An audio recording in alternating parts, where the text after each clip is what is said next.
What up, guys? Welcome to my channel. I'm back with another video, man. Listen, if you are watching for the first time, I appreciate you for checking in. Listen, if you get any value from the content that I post, man, definitely do your boy a favor, hit that thumbs up for me, man. It definitely helps out with the algorithm. All right, guys, so first and foremost, man, I gotta give a quick shout out to Tank Transport News. These guys came out with an article yesterday, man, talking about two Cisco strikes that took place, one in Indianapolis, Indiana, and another in Louisville, Kentucky. Now, if you're in the food service space in this industry, you may have heard about these strikes.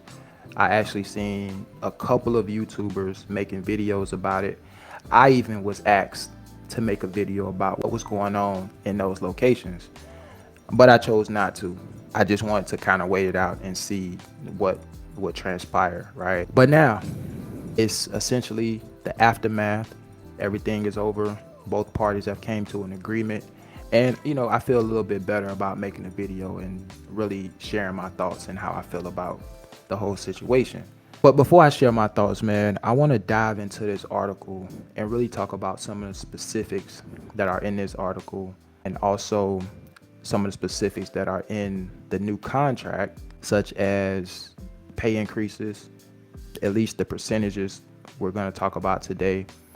I also want to take a look at the impact that these strikes had on Cisco as a whole, right? The impact that it had on Cisco's bottom line. And we're going to take a look at the role that the union played in not only representing the workforce, but also being able to get this new contract to the finish line. So without further ado, man, let's go ahead and dive into it. All right, guys. So like I mentioned earlier, man, Tank Transport, I think they did a good job of highlighting, some of the things in this new contract. And so that's what we're going to look at here. You can see here off top, man, 20% wage increase as Cisco drivers. New contract brings improved working conditions. So two of the main reasons for the strikes at both locations, number one was the working conditions, and number two, the pay, right? They felt like they were being overworked and underpaid. And so that's pretty much always a recipe for disaster when you have employees that feel that way. So let's take a look at this, guys.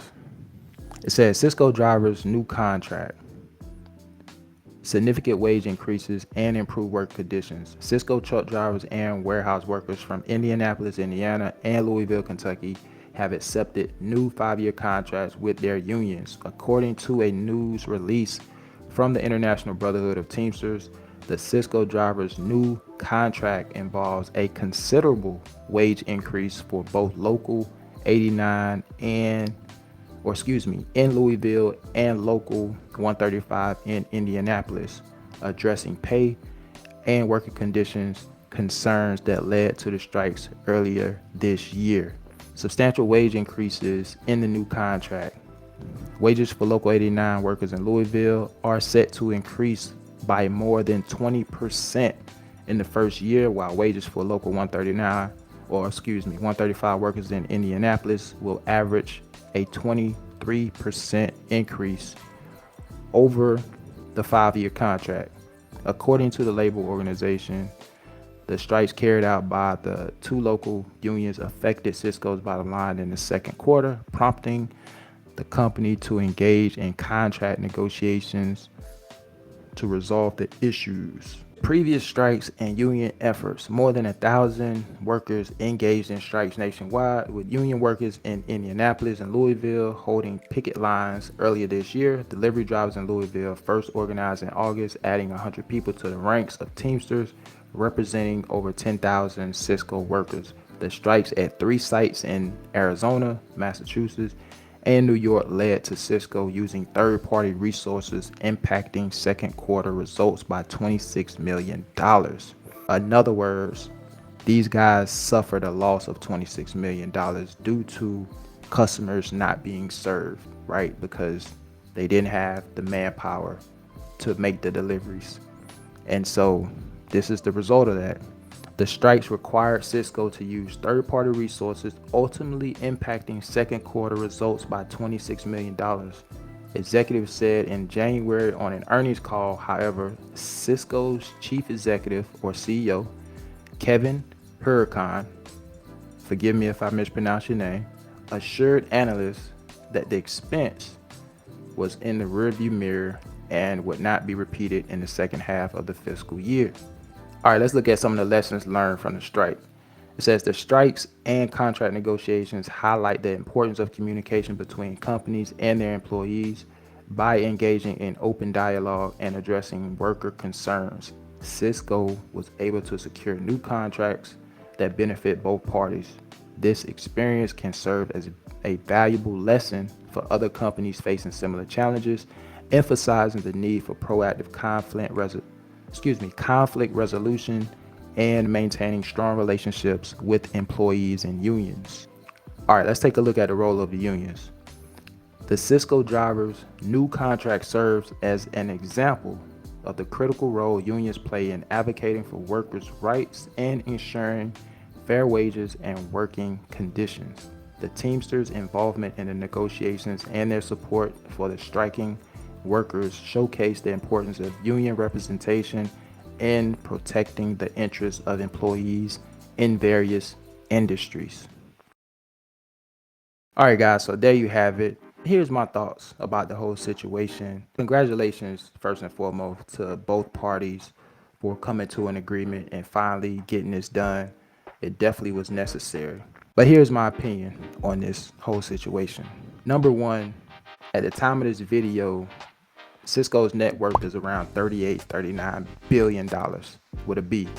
A company to that magnitude, a company that large, should not be having these issues.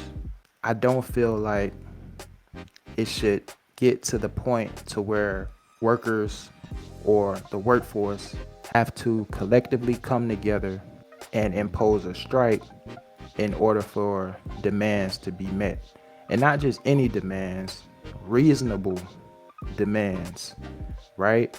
Because before a strike actually goes into effect, you better believe that the frustrations that the workforce have, they didn't just say all of a sudden one day, look, I'm frustrated about this situation, whatever that situation is. And I just feel like this shouldn't happen. Companies have to remember what made them get to the point to where they are. You can't fumble the ball on your workforce and just lose sight of how you became the giant that you are today. It's because of your employees. It's because of the workforce, right? Without them, the company is nothing. We saw what it did to the bottom line, right? $26 million loss. Now, again, Cisco is worth billions, right? Over, almost $40 billion. So $26 million on the grand scheme of things, that's not a large amount of money. However, we're talking about family, essentially. These people work for Cisco. Cisco have to take care of family. It's just unfortunate that it had to come to this and you had to get the Teamsters involved. But, that's the job of unions. And I know a lot of people have their opinions about unions. But in this particular case, I think the Teamsters, the union, did their job in helping those employees getting what they deserve. Companies got to do a better job, man. Companies got to do a better job of not taking the eye off the ball and never forgetting what made you or who made you who you are today. If every employee in the company stopped working today, there would be no Cisco. And that applies to any company out there. And so you have to take care of your people. You have to appreciate your workers and just take care of them, man. If you take care of your employees will take care of you.